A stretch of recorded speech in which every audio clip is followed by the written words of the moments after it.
Hello, everyone. Awesome to see you today here with us personally and from via internet.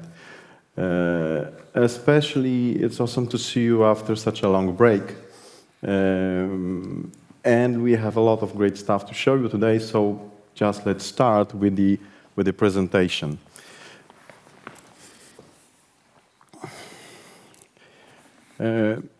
Yeah, as you can see, we'll talk a lot about the future today, and that background is not a coincidence, by the way, but stay curious, you will find out more in a few minutes. So, yeah, it was a huge break between the presentations and the conferences like that before, so we have a lot to tell what happened, and let's begin with that. Like, it was like 22 months of the break between us, and all meeting with you guys. So let's sum up what happened. First of all, like the games, the dev and XDEV, what happened, you know that we've published and released 5 games in that short period of time on all major platforms. That was an intense stuff and a huge achievement for 11-bit studios. Like, we also published 18 updates. And I'm not talking about fixes. Those were just like some solid major updates for all of our games. That's a lot of work that happened. We received 34 award nominations. And what is important here is like every of our game received an award nomination. That is something that tells that those games were good. And from that nominations, we received and won 12 nominations, with one like really crazy one for us, the Game Award for a Best Strategy Game, the Frostpunk 2. That is something, that is like Oscars for the movies, that is for a game. That's a big thing for us. Like, you know the games, the Invincible, the Indica, Frostpunk 2, Creatures of Ava, and of course the Thaumaturge. Those are all awesome games. Not only we think that way, but also that is what players think and what reviewers think. That are games that we are proud of, and we did it good, and we are so happy about that. As you can see the scores from the users and the reviewers, that is something. We really made good games. What's more, it's like you make a game, but then you need to tell that to the players, show the game to the players. And yeah, as you can see, those numbers mean we really contacted with our players. They knew about our games. They've seen a lot of trailers.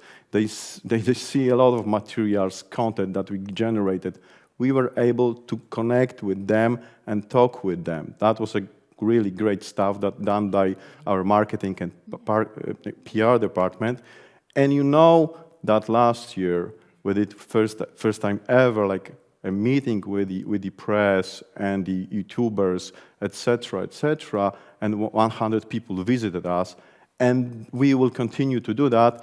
More on that you will hear in this presentation, but on that side, we are so happy on what we did. Yeah, of course, there is also an organization that is like around that helps those games to be published, delivered, produced, etc.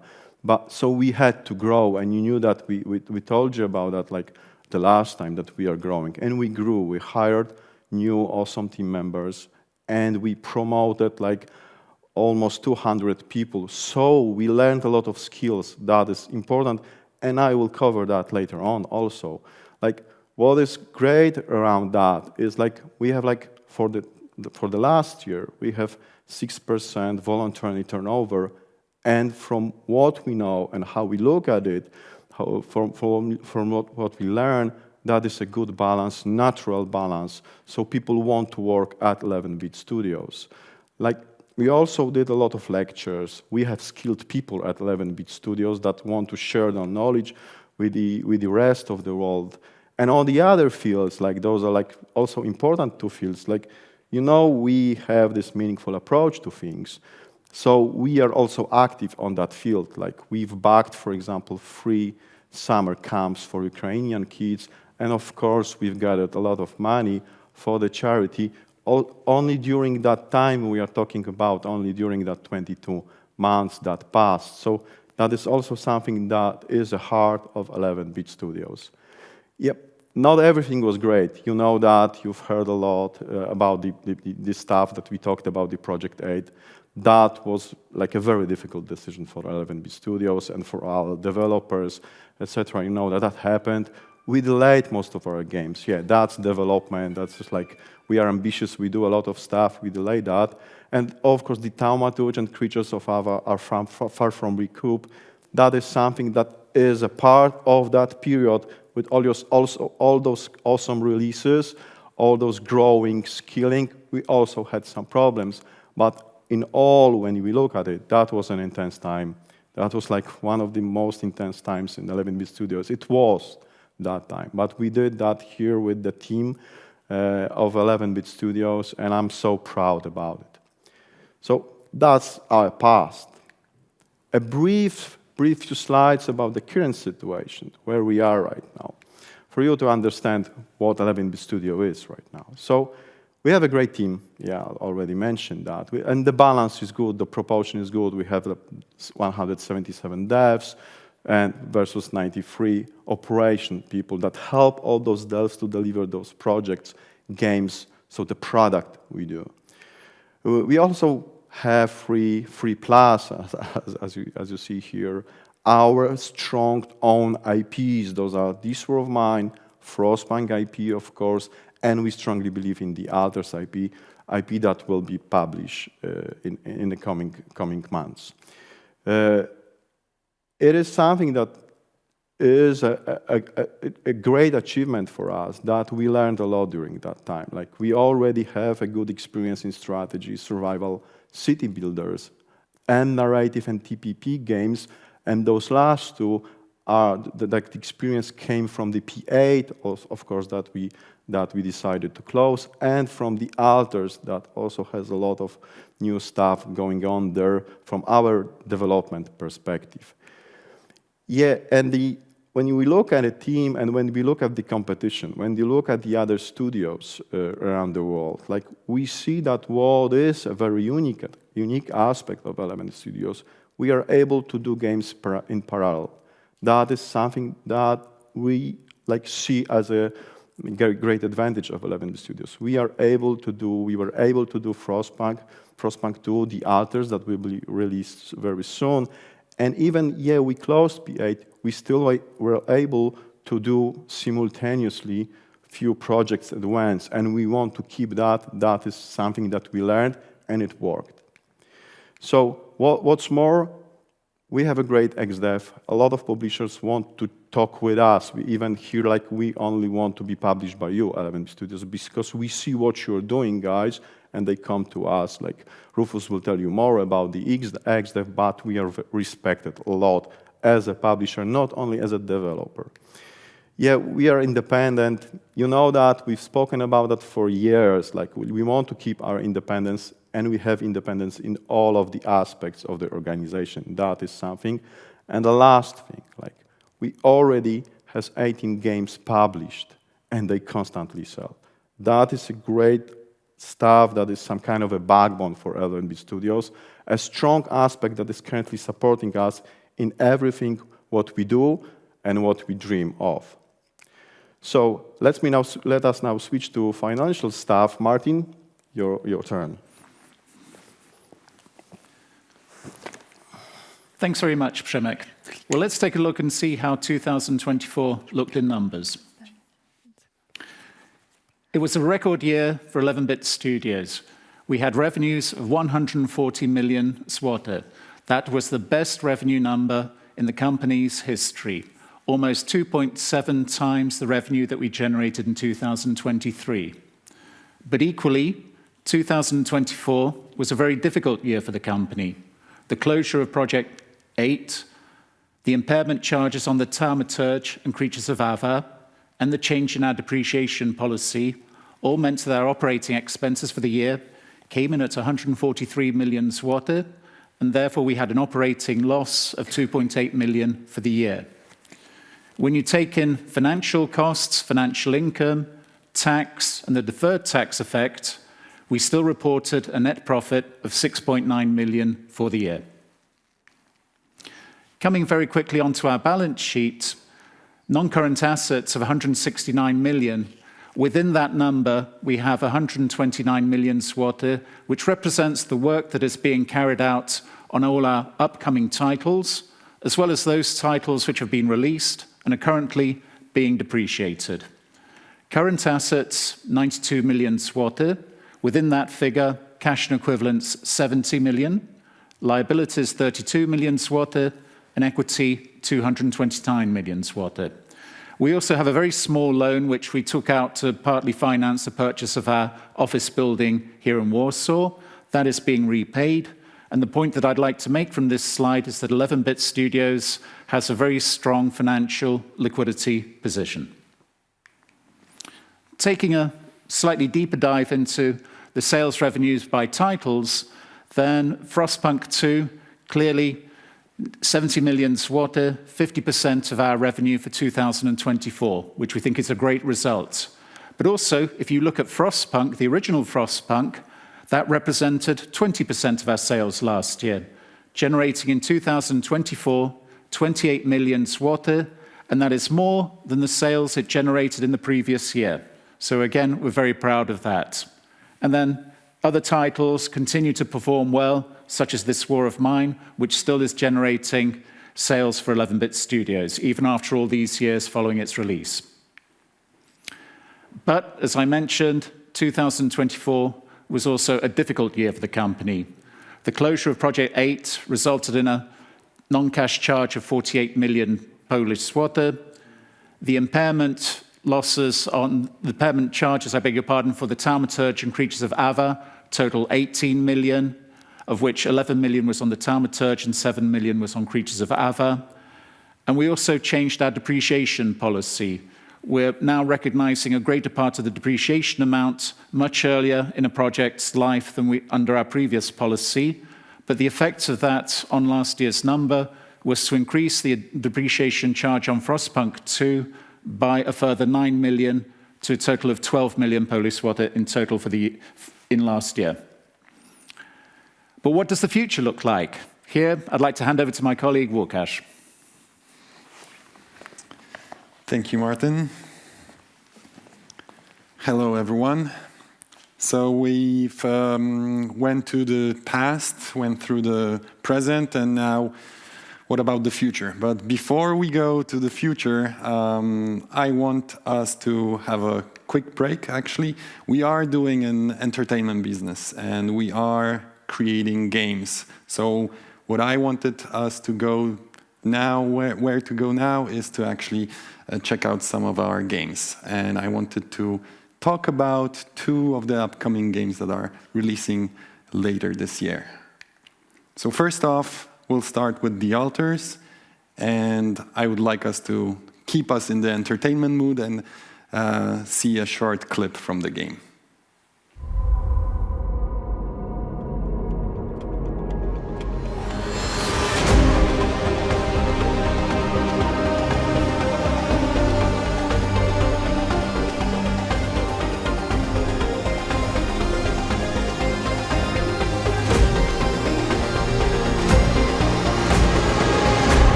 So, The Altars, our own developed game, is slated to release on 13th of June, both on consoles and PC.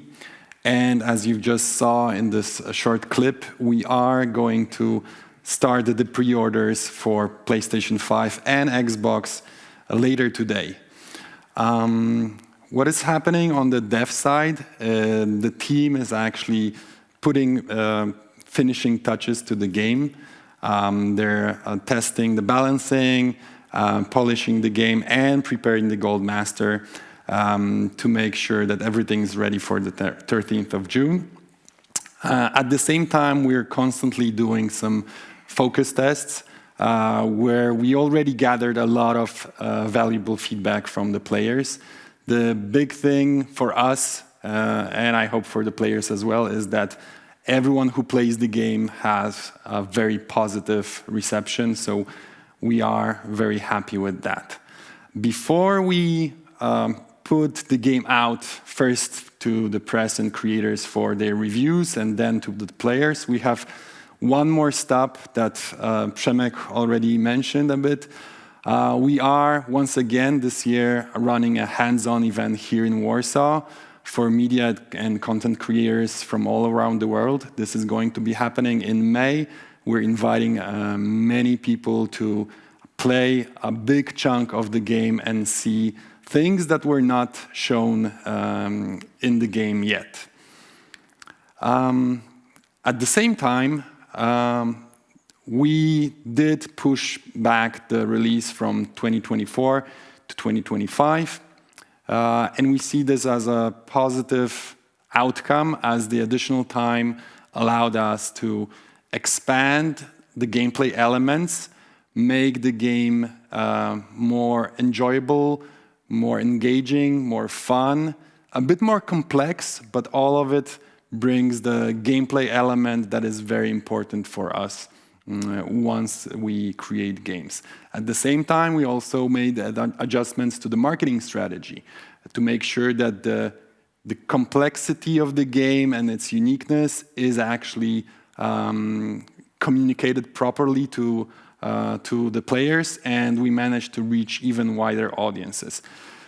And I'm happy to say that The Alters is the second most wishlisted game in 11-bit Studios history, just behind Frostpunk 2, which is a huge deal in itself. And all of this makes us believe that we have something, with The Alters, we have something special in our hands, and we're very excited to put it out in June to the players. Now moving on to the other game. This one comes from the publishing division, which will be described in more detail by Rufus in just a second. Moonlighter 2 is the sequel to the most successful release from the external development side.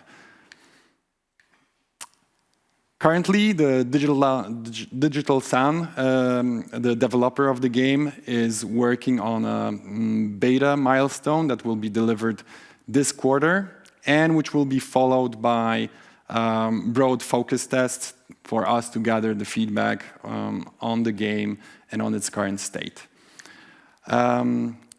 We already shown bits and pieces of the game, and Moonlighter 2 expands on the features and mechanics that were introduced in the first title. And what we already see is that the community sentiment around the game and around the changes is very positive, which also translates to a steadily growth of wish lists. And at the same time, we also see a significant bigger spikes in those numbers with major marketing beats. Like, for example, the latest trailer and our activity with the III initiative, where we actually announced the release window for the game, which is summer this year. Additionally, last year, the revenue from the Moonlighter IP, only for 2024, brought us more than 80 million Polish zloty, which gives us also a good prediction on how the sequel can perform.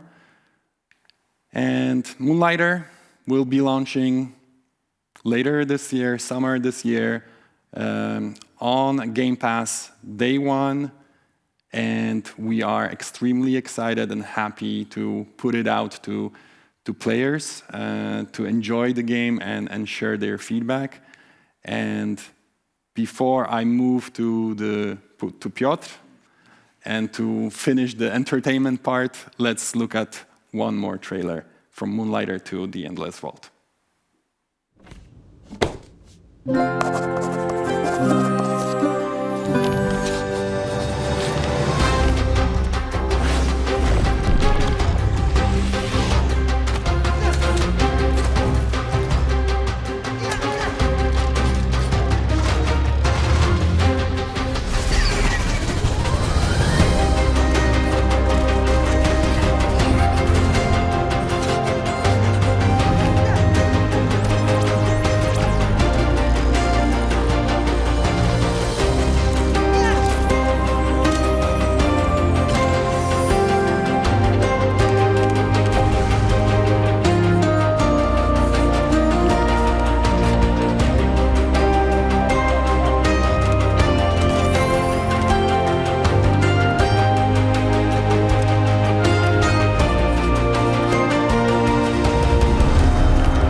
Hello. Before I will continue, just one clarification, because Łukasz misspoke that 81 million zlotys was actually lifetime revenue for Moonlighter, not just the last year.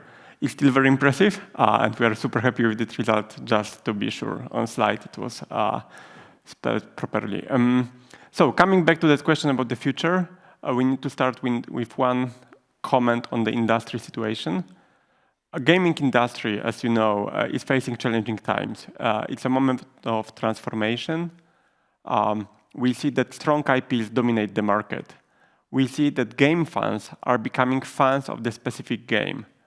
We also see that last year, 15% of time, only 15% of time on Steam was allocated to new games, while 50% of playtime was allocated to games that are 8 years or older. Which is crazy, because 13% of playtime last year was Counter-Strike. So all the releases that happened last year on Steam had the same playtime as Counter-Strike. Which means, all of that, the games don't grow all as quickly as before. We do not have those generational changes anymore. We do not have such big technology leaps, and also developers are committed to develop the games even 8-10 years after the releases.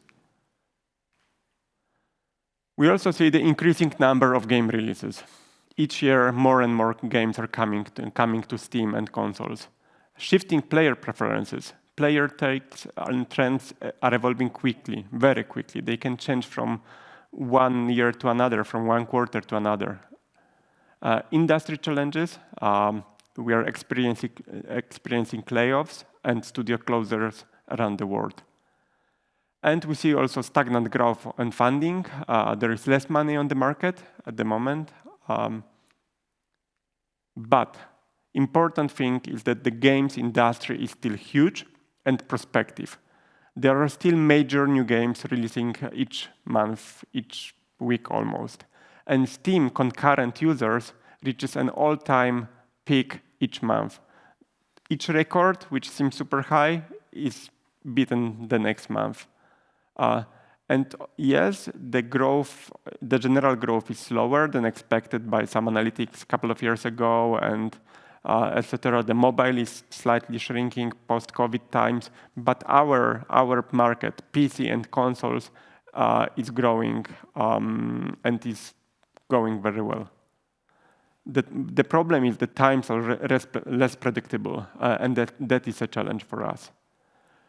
And those were challenging years. Last years were challenging for us, but we have, as a company, we have scaled a lot, we have learned a lot, and we have very good games that we talked before, and we have very strong IPs that we talked before as well, that fit into those shifts. And in order to move forward, we need changes. The world is changing, and so we are. This is the old model that we had. We had the old two legs model, internal development and external development. And we are doing significant change here. Instead of 2 legs, we'll have 3 pillars from now on. And those 3 pillars means new games from internal development, platform games from internal development, and external development. As you can see, the new pillar is platform games. And what does it mean? It means that we want to make a long-term development of selected games with a planned multi-year development cycle of updates, DLC, and changes. For players who have become attached to our specific games, who love those games, who want to spend more time in those games, we want to provide them with more content and to provide them with long-term attachment. At the same time, we want to maintain freshness for new players because, as I said, new players are coming each quarter to Steam, to all the platforms, and we want to maintain the game fresh and be able to reach new audience with it.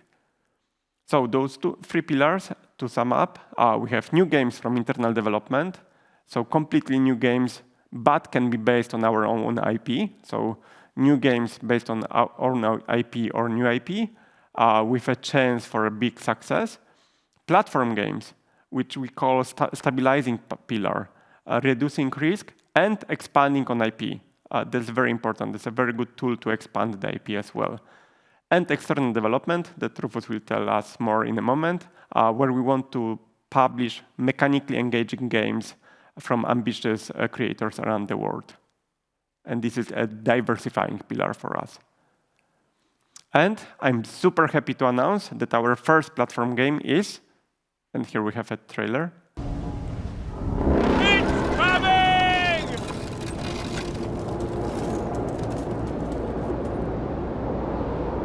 It's coming! It's coming! Brace yourselves! Save yourselves! Save the children! Save the children!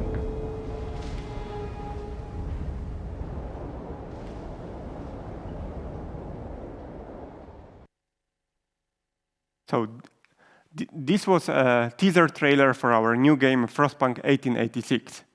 What is Frostpunk 1886? This is the new platform game that we are developing, and it will be reimagining the original Frostpunk.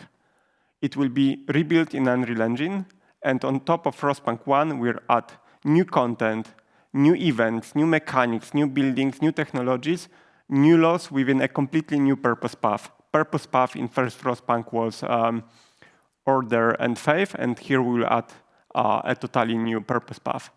It will be a great platform for newcomers and also expansion for die-hard fans. We'll add mod support, feature that was heavily requested by users to add to Frostpunk 1. And also all of that will give us a possibility for further DLCs, which wasn't possible with Liquid Engine with Frostpunk 1 anymore. It will be designed hand in hand with our community, with quarterly iterations and community updates. So to sum up, we are respecting the legacy of the original Frostpunk, and by new additions, we'll enrich the experience for hardcore fans and new players. Frostpunk 1 was a game that was played and loved by millions of fans. We have more than 7 million copies sold across all the platforms, not to mention the subscriptions we are in. With an average playtime of 23 hours, which is an impressive number because we have, like, to beat Frostpunk 1, you need 10 hours. So 23 hours of average is pretty crazy. We are committed to release in 2027, more to be revealed at the beginning of 2026. And store page, as you could see at the end of the teaser, is going live today, so players will be able to wishlist the game. So from now on, we have two paths, something that we planned for years and finally is happening. Two paths for the Frostpunk IPS strategy. We'll have Frostpunk 1886, addressing the genre of city builder and society survival, and Frostpunk 2, addressing the grand strategy and society survival genre. Both games developed simultaneously, carrying each other to the top of the algorithm and to the players. And now Rufus will tell you more about the XDEV evolution. Thank you very much. Thank you, Piotr. Hello, everyone.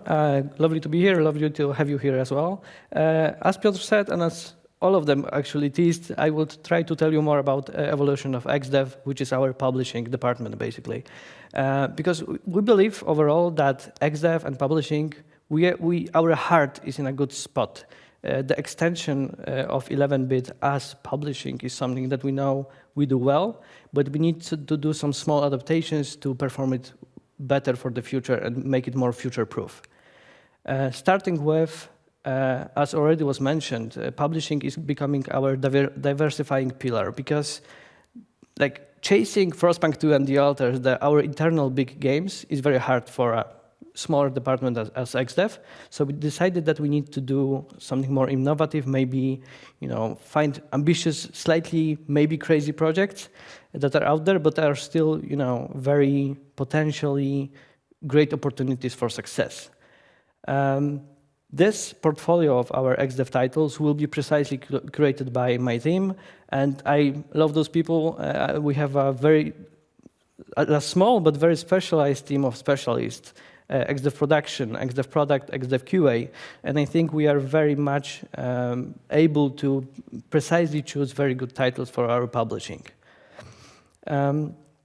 That's one of the biggest changes that is very necessary to make nowadays. We want to stay focused on mechanical drive in our games and a very clear design of our games. Our games have to be interpreted very quickly. When you see a game, when you see a screenshot, a quick teaser, you should understand what the game is about.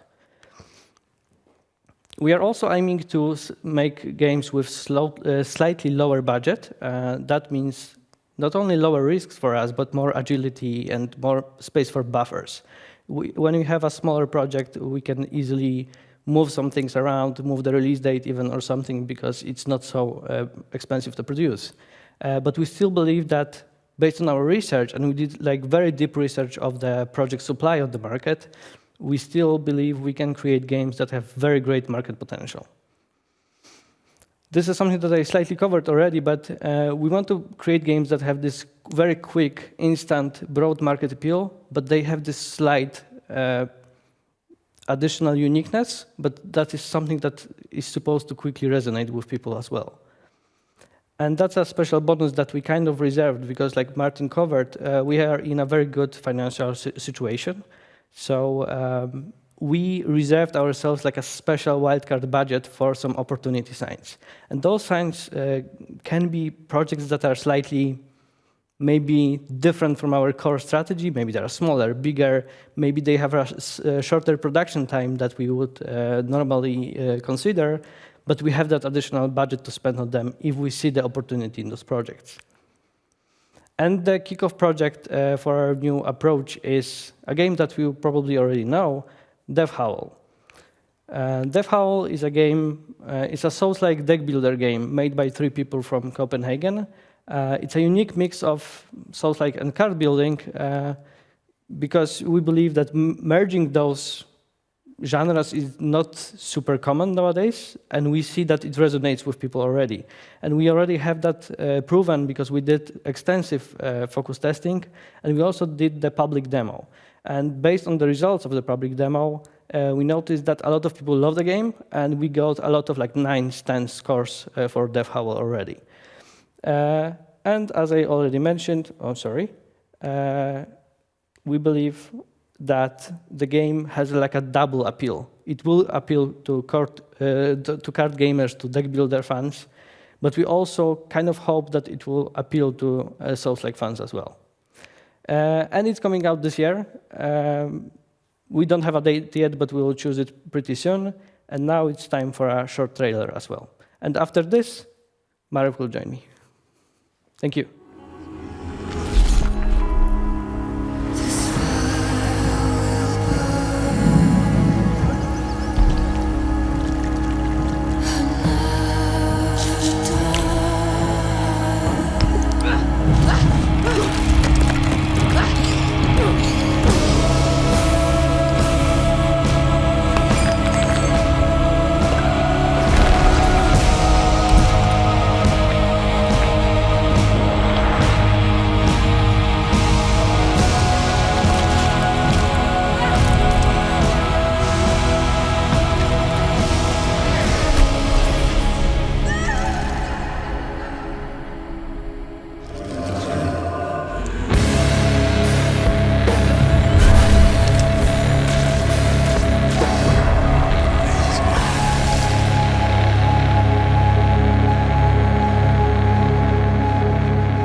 My turn for the third change, the evolution of our games.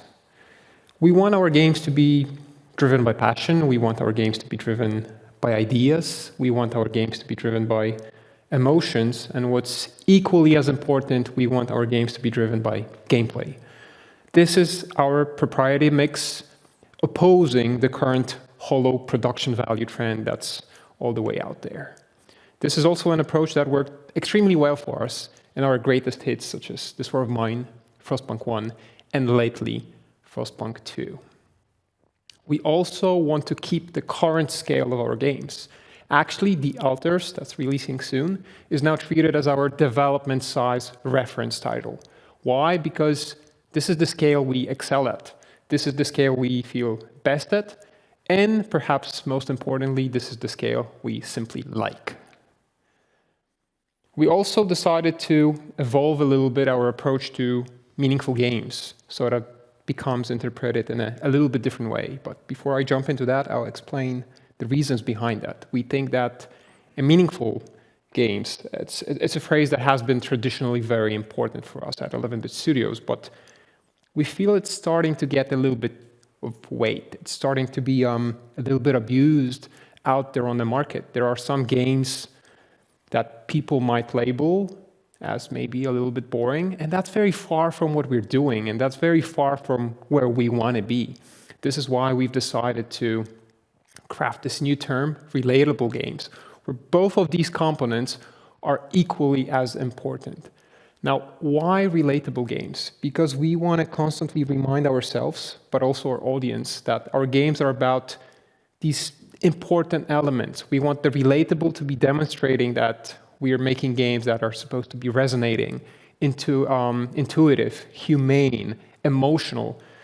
But we also want to remind everyone, including ourselves, that we're making games. They're supposed to be entertaining, appealing, mechanical, and emergent. Of course, in nowadays market, we can't be thinking about the future of our games without thinking about social and or multiplayer aspects. This is something that we want to be introducing in our future productions. This is something we can't be and we will not be forgetting about. Now, introducing these changes into our games will not be possible without the evolution of our processes inside of the company. We've talked about a few already in the past. I'll also jump to some of the most important ones from my perspective. There's a lot happening right now in the company. A lot of different areas of the company are evolving. A lot of different processes are being tweaked and sharpened. These are some of the most important ones. First of all, we want to really stress the prototyping phases of games. We want to start prototyping in smaller teams in a more streamlined development models. Why? Because we want to give ourselves more time to come up with great ideas, to prove these ideas early, to make sure that they're really valuable and that we have the possibility and ease to be changing and fighting for better concepts when it's still possible, when it's still easy, when it's still cheap. Second of all, we're enhancing our greenlighting process because we want to be choosing only the best game concepts. Choosing a game is a very important part of our job, obviously, and then it requires a long-term commitment and investment. We have to be sure we're choosing the best ones. Another element, another change that we're introducing is a stronger presence of producers in our projects. Why? Because we want to be even better at managing the unknown. And development is hard, it's complicated, and we need all hands on deck there. Of course, element we will not be forgetting about and we will be focusing on is growing our leads, growing our experts, growing or cultivating our know-how, because we understand that this is truly where our competitive advantage lies. Now, to summarize our strategy that we've been talking about during this presentation, we will be working in 3 different product pillars. We will be focusing on games that we call relatable from now on. Those will mostly be single-player games, but with multiplayer and or social elements. Our sweet spot for project size is around 30 to 60 people in development cycles that take around 4 years. Our XDEV division will be focusing on quality first, still indie size, but mechanically driven games. We've budgeted new signings. We have this wildcard budget for special occasions. We're introducing a series of organizational tweaks and changes inside of the company, but what's perhaps important and stays constant and the same as before is that we're keeping a very stable financial situation. We're still very responsible when it comes to budgeting. We can't imagine operating and living without our operational and creative independence, and we understand we might have to further grow, but this growth is going to be stable. Now, the plan for the future in the nutshell.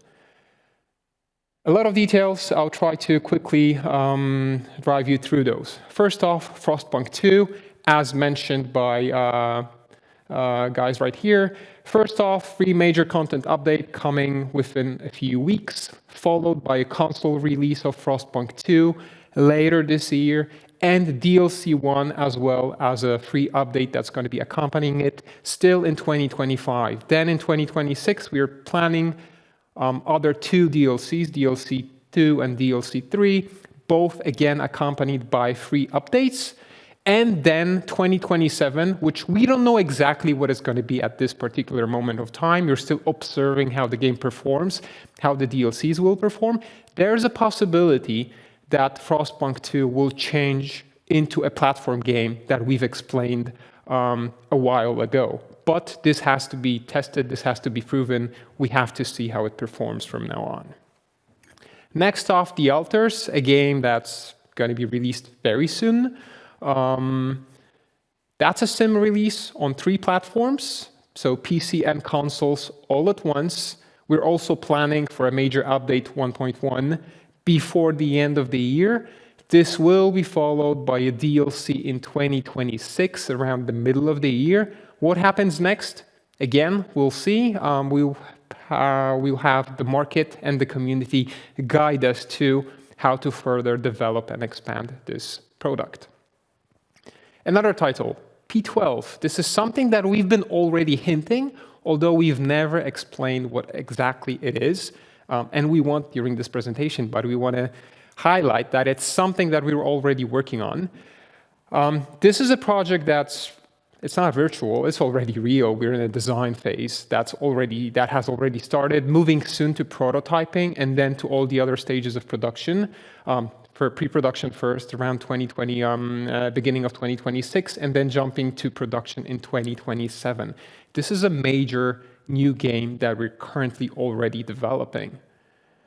Then 2 new titles, again, new titles, planned to begin very soon, P13 and P14. P13 is a title that will be developed by the team behind Frostpunk 2. We will be moving to pitching and design phase very soon, soon after the free content update for Frostpunk 2 starts.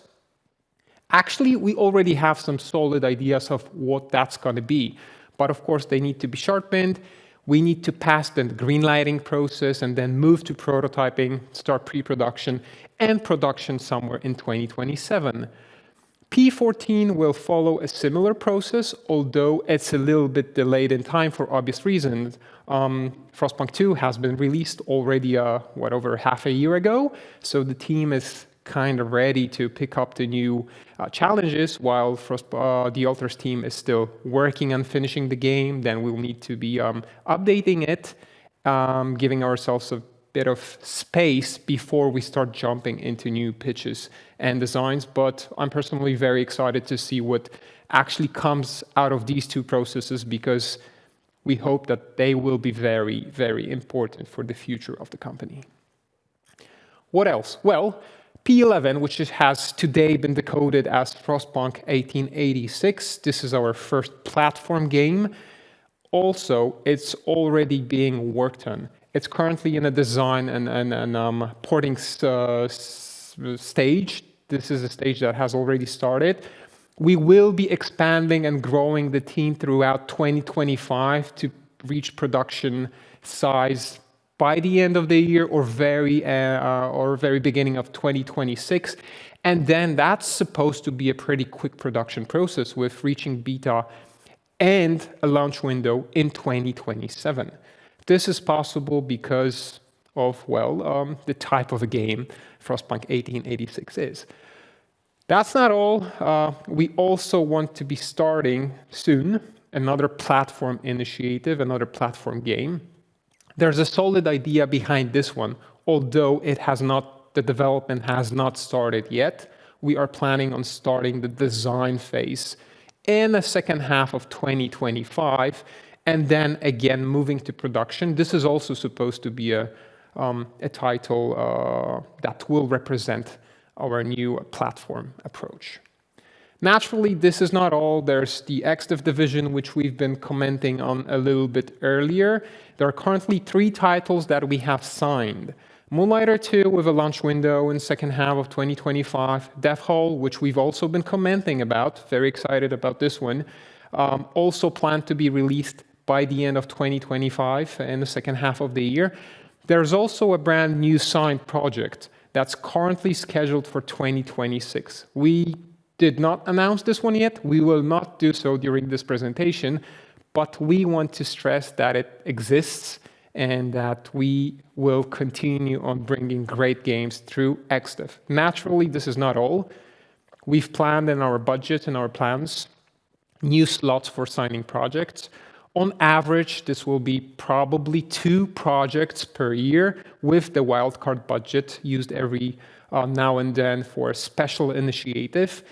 I can't promise if it's going to be exactly 2 each year because it depends on the type of a game that we will be fighting. We're quality driven, which means sometimes we'll find 3 exciting games a year, sometimes we'll find 1, but that's the average that we're targeting. That's the whole roadmap for just the upcoming 3 or 2.5 years. There's a lot going on. Those are very, very busy years ahead of us with a lot of games, a lot of initiatives, a lot of different actions that we have to start and perform in all of the 3 pillars that we've defined during this presentation. And our goal is to deliver those efficiently and flexibly. Now back to Przemek. Thanks, Marek. You already saw a lot, and I hope you liked it. What I want to add before I switch to the goal is that also what we showed for the first time, because you asked for that, we showed a lot of data for you for the future, how we look with our plans, what we are going to do, when we are going to do the stuff, and where we are. It's much more than what we showed before. And to add to that, before I go to the goals, let me tell you a bit about our financial expectations. Okay, so when we look at this year, we have an expectation that our profit and income will be better than the last year, 24th, even if we subtract all the deductions that we've made. So we don't want to show more because we have a huge premiere before us, and plus there is this instability of currencies right now that can both affect us, but still we have the great expectations, and we believe that this year will be like really awesome for 11-bit studios. So summing this up, like you saw a lot of games that we are planning, some new stuff you heard for the first time today. So what's the goal? The goal is like quite simple, and like summing it all up, that we really want to be the best independent studio, creating many of ours relatable games at once. This relatable element at once and many is very important. We have this experience, we can do many games at once. We have our agenda and our approach to our games, and we have the team that has an experience for that. We just want to focus on what we do the best. We did a lot of that kind of games, and we want to do it more. Yeah, why for? What for? Of course, to have a chance for a frequent, huge success for us, for the players, and of course for you, for the investors, while keeping all this innovative approach, while keeping our efficiency and being stable as a company. That's our goal, and like we totally believe in that. So, yeah, we talk a lot about the far future, but what's going soon and very soon for you, just to bring us here to the current times. Like we'll have the major update on May 8th. That is like very soon. Like everything is finishing right now. We'll have the media event on mid-May. You already heard that from Cookie, of course. The Alters release, like awesome game before us, very soon. Moonlighter and Death Hall will get demos very soon. You will hear about that. We will have new demo for Death Hall, even much better, but still this one was very well received, you know that. of course, Moonlighter release, of course, Death Hall release, and we are starting that today, the board game second edition campaign, because the previous one was so well received, and we believe that this one will be very successful too. Almost the end, but there is the one thing, and not a thing, but this is one game. You know the game that we all love, that we all did once a while ago. We found a way on how to grow that. More info soon. We know how to do it. We'll talk later about that. Thank you, everyone, for the conference. It was a pleasure to meet you today and show you what our plans. And let's switch to QA. Thanks. Okay, hello everyone. Let us start the Q&A session. We will surely have questions both from here in the studio and online, and I will do my best to accommodate each and one of them. We will start with the guests here at the studio. So if anybody has a question, please raise your hand, and then we will pass the mic to you and a small remark and request to make the question in English. Anyone? Please. Yeah, hi, Tomasz Rodak, Dan Bosch. Yeah, I just want to ask about this new project, Frostpunk 1884. I just want to make sure what it's going to be. Is it going to be some kind of, I don't know, remaster, remake of Frostpunk 1 with some new content, or it's going to be a completely new game, like a sequel to Frostpunk 1? And is it going to be priced regularly, like 30, 40 per game, dollars per game? Yeah.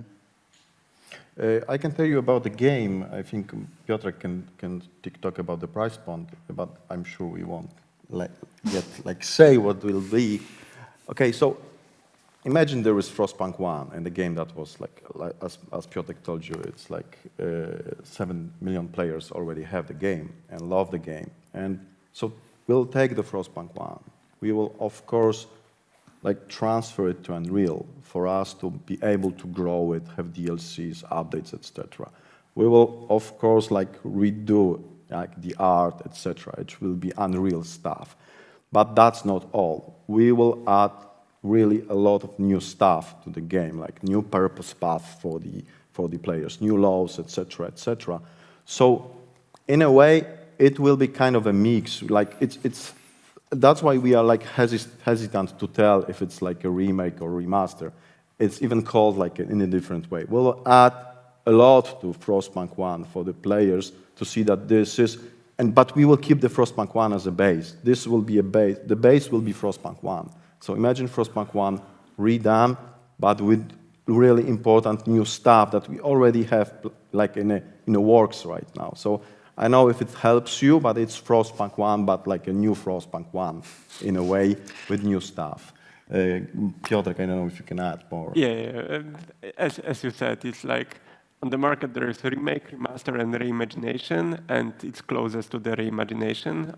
But of course, as Przemek said, the main plot we want to have the same. We built up on the first Frostpunk, but there are some things that we couldn't add due to the engine limitations, time limitations, things like that we see the community wants. So it's a combination of all of that, but it's not a separate game per se, but reimagined is the perfect name. Regarding the price point, it will be a separate SKU. I'm not showing the price yet. That's something that we'll have to test on the way. But for sure, it will be separate SKU sold separately, as you can imagine, probably with some discount for the owners of Frostpunk 1, because there is a love letter for them for start. So we want to engage them at the start.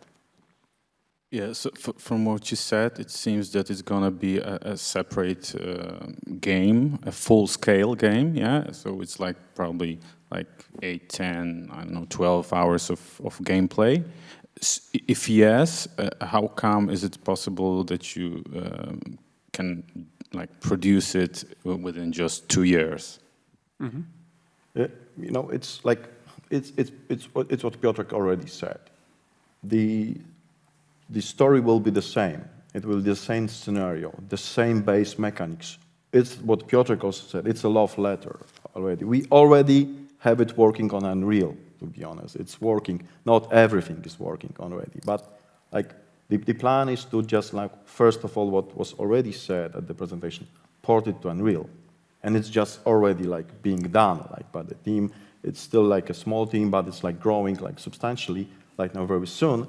But it's like we will port it, and then we will so grow it, like reimagine it, some of the parts of it. But we will keep the same scenarios, etc., etc. So it's not.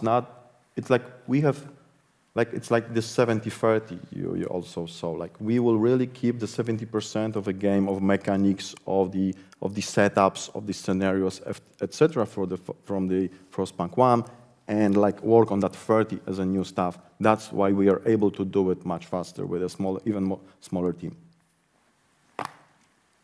Okay, thank you. And if I may, just one more philosophical question regarding the debut of Frostpunk 2. If you were like, I don't know, 2-3 years before the debut right now, what would you do? What would you have done differently? Or maybe not?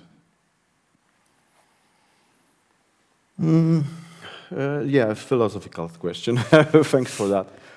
I will tell something else, if I can distract for a second. Like, you are seeing the Frostpunk 1886, and like, we already thought about that more than a year ago already. It's like, it's not something that we are like doing some kind of, like, wow, we need to do that. We knew that like more than a year ago. We knew more than a year ago from the test, etc. We are doing a different game, and we still have a huge fan base for the first game. So we knew, okay, we are going to have those two paths. That's what Piotr showed in the presentation. Like, we then decided we will have two paths. One path will be for the more grand strategy kind of games, and the second path that now we are like growing in a way will be for the survival city builder kind of games, and we are happy with that. Like, it's still ambitious, but like the IP is growing. That's not all, by the way, around the IPs. So I think we are happy about that. Like we could make some things better, like definitely. Like, but you know, at the end we are in a place we are happy about. Okay, thank you. Thank you, Przemek. Piotr, we will move to a couple of questions from the online public. Starting with the first one, should we expect the results for 2025 to be burdened by one-off events as well? Martin, could you answer that one? Yeah, thanks very much for that, Gabriela. It's a good question, and of course perfectly understandable in the light of the one-off events that we had in our 2024 financial results.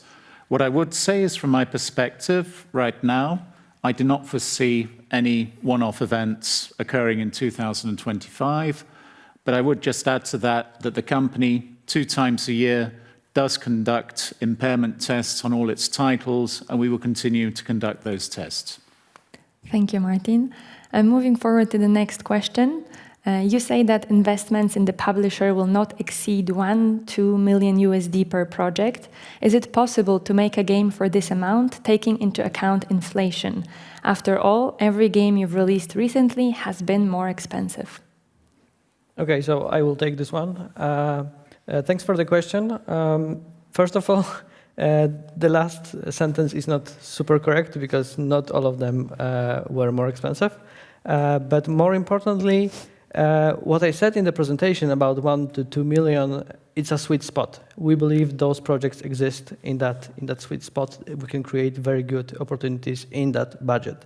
But it doesn't mean that we will not look beyond that budget. We can find cheaper games that can be also a very great opportunity games, and also larger ones. We see more than 1,000 projects a year in our publishing division. So we do a lot of research in terms of what games are being crafted right now by indie developers and what future can bring to us.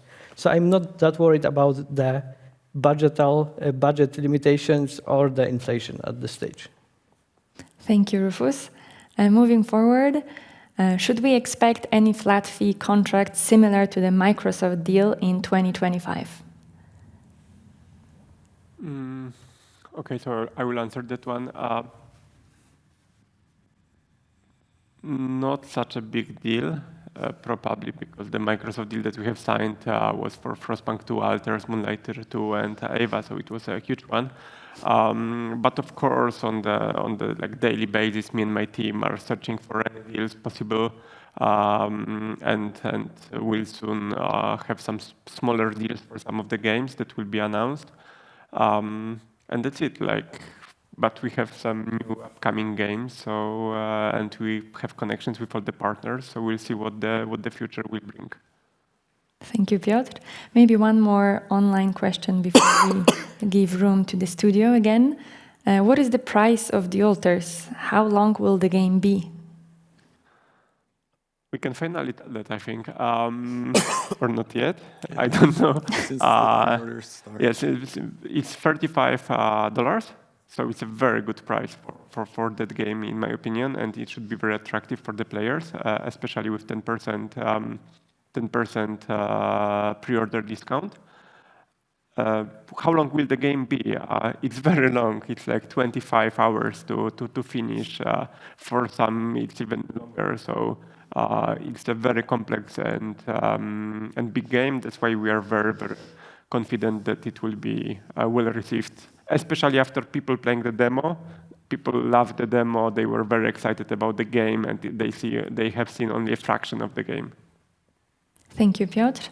And then back to the guests at the studio. Are there any questions at this time? If so, please raise your hand.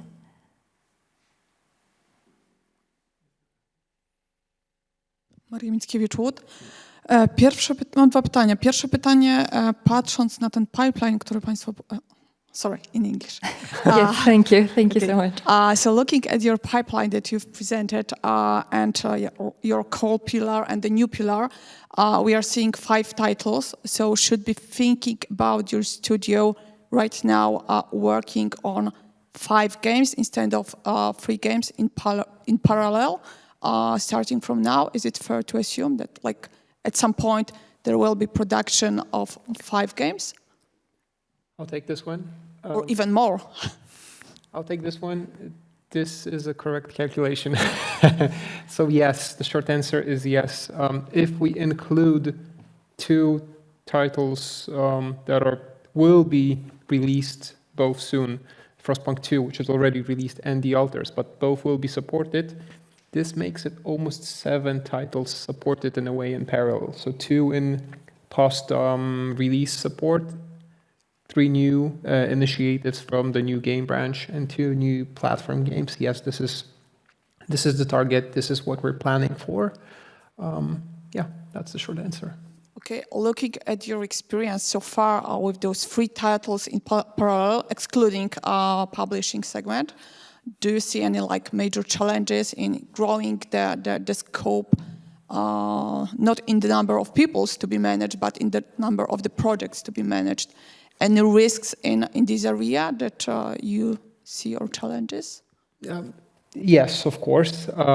This is a challenging industry. Even with a single project, it can prove to be very hard.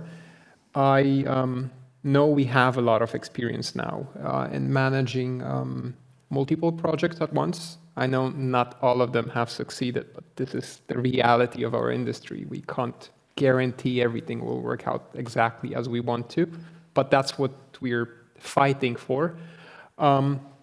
I think these past years have taught us a lot. We've evolved, we've changed some of our processes, we've changed our approach to titles that we have under our control as board. We've rearranged the team, and we will continue to do so in the upcoming months. We think we are prepared. Of course, it's a challenge. It's a huge burden, even I would say. You've seen the map, you've seen the pipeline. There's a lot.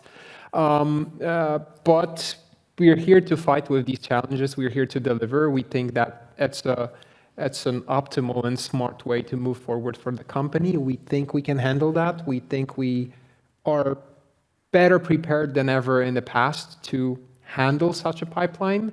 The results, well, we'll see.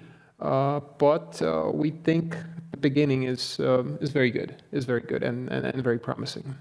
If I can add to that, I totally agree with, of course, with what Marek said, but to add to that, like right now we have more experienced directors, we have new directors right now that learn together with us. Some of those games will be less, not at that scale. Like for example, Frostpunk 1886 it's around 25%. So it's not that every game will be the size of the altars, like what we said already. And like also what is happening right now, it's like the past years was like heavily growing in size. Like right now we don't have a huge plans for recruitment. Like probably in coming years we'll probably increase in around 30 people. But in the coming years, when you just like what you saw, we grew for around 60 people in like less than 2 years. So this will be much slower growth in the kind of a number of people we have internally. So what I want to say, we have right now like a more experienced, better team, and we have that team right now, and we right now see how all of that be divided, and we believe in that situation, that plan we have. One more thing I'll add, because I think it's also quite important, and it's one of the solutions that we have for managing this complexity, is the fact that these games are a little bit different, meaning, they have switched phases, so they don't all start at the exact same moment, and they will not follow the exact same tempo, which means some projects will still be medium or small size, while others will already be bigger and require more time investment from our side and more managing. Also, not all projects will have the same development length, meaning that some will finish early to give us more space to finish the other ones. So there's this extra element that we're considering here when it comes to the possibility of delivering all of that. Okay, thank you. I promised 2 questions, but maybe one more kind of follow-up. Making sure we properly understand this third pillar, the new pillar of platform games. So basically, should our thinking about this pillar be that it's gonna be kind of remakes or remasters of your previous titles, purely based on those 3 IPs that you hold for now? I can answer that one. We start with remaster, but I hate the name of remaster because it's underselling what Frostpunk 1886 is. But we start with that one, but it's not something that will have to happen in the future. As Marek presented, we are already thinking, should Frostpunk 2 become a platform in the future? So it's more about our approach to long-term development support. Something that we didn't have resources and time to do with the first one properly after the third DLC. There was still a place on the market for the fourth, the fifth DLC, further updates of the Frostpunk 1, but we didn't have possibility. So we start with those that remake remaster, but in the future it can be natural evolution of one of the titles as well. But so adding up to that, like, yeah, we will more or less pick some of our games from our portfolio and think of them as a platform games. That can be one approach, and future games can be also platform games. So that's it. Thank you. Thank you. Let's go back to the online audience for a moment. The next question will be, what will happen with the mobile game Frostpunk? Do you regret working with NetEase? Is there a chance for the company to make money from this project? Okay, we do not regret working with NetEase. Is there a chance for the company to make money from this project? Yes, we already got profit from the project that, as I said on the presentation, I think 2 years ago, investor conference 2 years ago or 3 years ago, there are no costs on our side regarding the mobile version. It's on the NetEase side. So we already received profit from that project. But of course, we're expecting higher numbers. It was a long shot for us, but we are expecting better revenue coming from that project. But the future is still important. Like all the mobile games, they tend to work slightly different than PC games, where there is a release and then you cannot change the game, you cannot reach new players, etc., etc. In mobile world, it's different, and that's what NetEase is doing at the moment. They are analyzing the statistics, they are trying to rebalance things in the game, reach out to new players, acquire new users, etc., etc. And they are also preparing for the Chinese, for the release on the Chinese market. So hopefully the future will increase the revenue stream coming from that project, but bottom line is that we already got the profit from that, so it was worth it. Thank you. Moving forward, do you have any ideas for mobile versions of your games on Switch 2? What about co-op? Lords of the Fallen recently showed that it can boost sales. Okay, sorry. Yeah, I can. The mobile versions of our games, yes, we are constantly thinking about that, as Frostpunk Beyond Earth presented, as Moonlighter that's added to Netflix, Moonlighter Mobile added to Netflix, and this War of Mine Mobile that was one of the best-selling indie games on Apple. So yeah, we are absolutely thinking. We are observing what are the possibilities here. We co-released the Children of Morta with Playdigious as well. So we are constantly thinking about the mobile and potential money coming from that market. Switch 2 and Switch in general, yeah, naturally we want to port our games to Switch when we see it will make sense money-wise. Same goes with Switch 2. Co-op, okay, that's a broader question, like for the future, I think. No plans at the moment to add any co-op to our games. But we mentioned that and promised to ourselves as well that we will be taking extra or investing extra energy in delivering social and or multiplayer elements to our future games, which might result in that kind of mechanic in one of them. We don't know exactly yet, but this is on the table. We'll see how the situation evolves. Absolutely. Definitely, we understand the importance and we understand the reason behind this question. Exactly. We see the value of co-op. Absolutely. Okay, thank you both.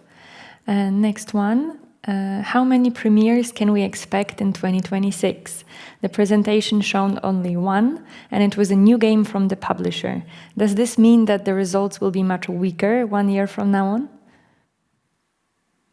I can comment first on the releases.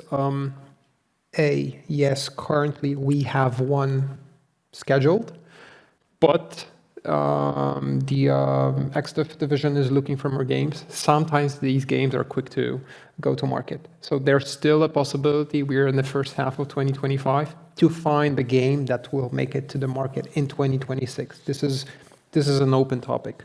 Internally, we don't have other games planned for 2026 full game releases, but please remember that we have DLCs planned. And these DLCs are sometimes or often the size or even bigger than some of our publishing titles. So they're not to be ignored, absolutely, and their results. Plus, what we have currently in the plan in terms of DLCs might be changing, might be a little bit more intense depending on the performance of the authors and the requests from the community. These DLCs for sure will keep on driving our sales and become the new initiatives that will start selling. But I'll let Piotrek probably comment more on the sources of revenue in 2026. I think there is nothing more to comment. One of the I'm not sure remember, but I think that one of the best years in the history of 11 Bit Studios was the year we didn't have any releases. So exactly that. We'll have the alters being monetized, Frostpunk 2 on heavier discounts, DLCs, all of that. So hopefully it will be a very good year still. 2025 titles from XDEV being released in the second half of the year, which hopefully means they will still be very popular in 2026. Absolutely. Absolutely. Absolutely. Okay, thank you. Moving forward, do you have any ideas for mobile versions of your games? We want our games to be driven by passion. We want our games to be driven by Okay, thank you. Thank you to you both. That was the last question that we had a time for during this investors conference. What I would like to say at the end is that it was an honor to host you here this year, both in the studio and online on stream. Should you have any additional questions that we didn't have the time for, there is always the Investors Relations website, and we are always eager to answer any inquiries. And all that is left to say is thank you, and see you next year.